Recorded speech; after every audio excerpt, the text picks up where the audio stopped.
மந்திரக்காடு மற்றும்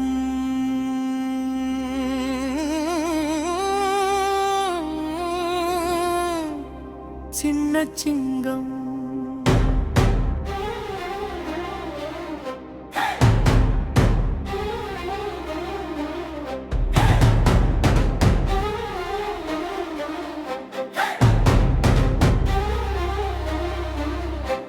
ஒரு நாடகான வனத்தில் சின்ன சிங்கம் சிங்கு வாழ்ந்து வந்தான். மற்ற சிங்கங்களைப் போல அல்லாமல் சிங்கு மிகவும் நல்ல மனம் கொண்டவன். ஒருவருக்கும் பயம் கொடுக்காமல் எல்லா விலங்குகளுக்கும் நண்பனாக இருப்பதுதான் அவன் கனவு. ஒரு நாள் வனத்தின் நடுவில் பெரிய ஓசை கேட்டனே. எல்லா விலங்குகளும் பயந்து ஓடின. ஆனால் சிங்கு மட்டுமே அந்த ஓசை எதனால் வருகிறது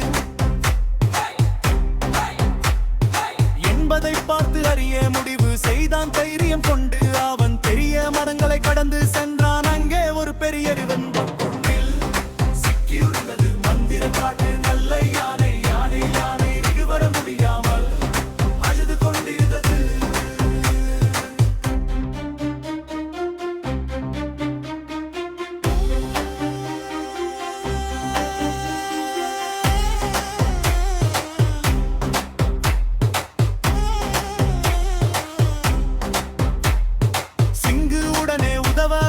நடுவில் கிடந்த பெரிய கல்லை தள்ளி தள்ளி கூண்டின் கதவை உடைத்தான். யானை வெளியே வந்தது. நன்றி சிங்கு, நீ இல்லை என்றால் நான் எப்போதும் இங்கேயே சிக்கி போயிருந்தால் மகிழ்ச்சியாக சொல்லியது.